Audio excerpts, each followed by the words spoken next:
Hi, today I am talking about Godless, which is a mini-series on Netflix.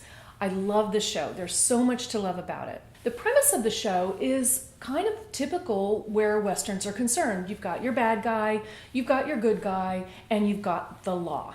And there's an inevitable showdown that happens at the end. All of this you can see coming, you know, even from the previews.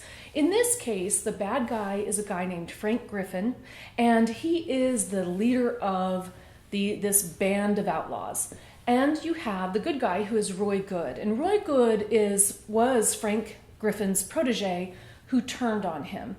And in this pursuit, Frank Griffin is creating all kinds of mayhem and killing people in pursuit of Roy Good. Now, what you know about this too is that this showdown is going to take place in kind of a special town. It's a town that is dominated by women because most of the men died in a mining accident.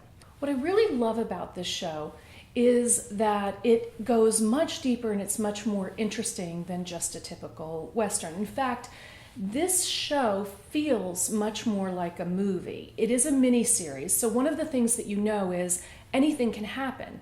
Because it's not going to continue for season after season, anybody can meet their demise. You really don't know what is going to happen in this show.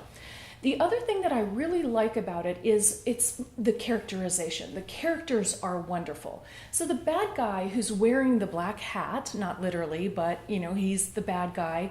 He is evil, and I mean he takes evil to a very deep level.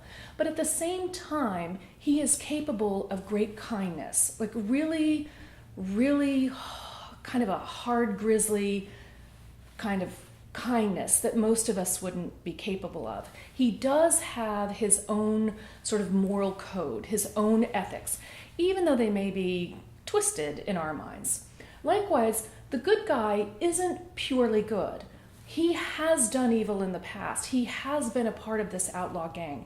And, you know, you're not really sure if he's really 100% good. And this is how most of us are. We are a combination. And the show does a great job of just showing the depth of character. The other thing I love about this show is the depth of character of the female characters. They are not two-dimensional. They have grit, and they are every bit as interesting as the male characters, which I love. It's even interesting to see some things that we consider to be more modern in this show that weren't modern. They've been going on for centuries. Things like gay love and cross-dressing. The design of this show is especially interesting because it really shows the grandeur and the beauty of the Wild West juxtaposed to just how hard it was for the pioneers to live there.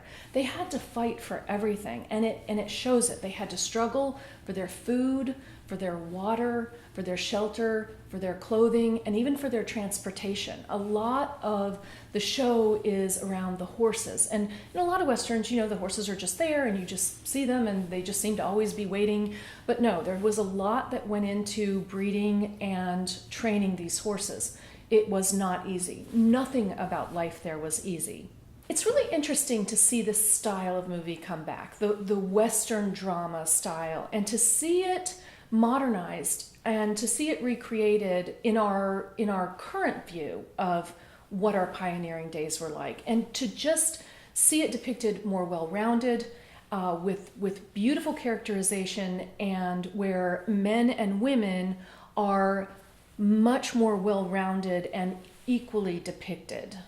Fair warning, there are some really gruesome scenes, so just to let you know. If that's going to bother you, that's going to bother you in this show.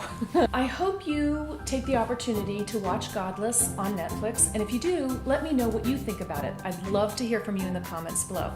Bye for now.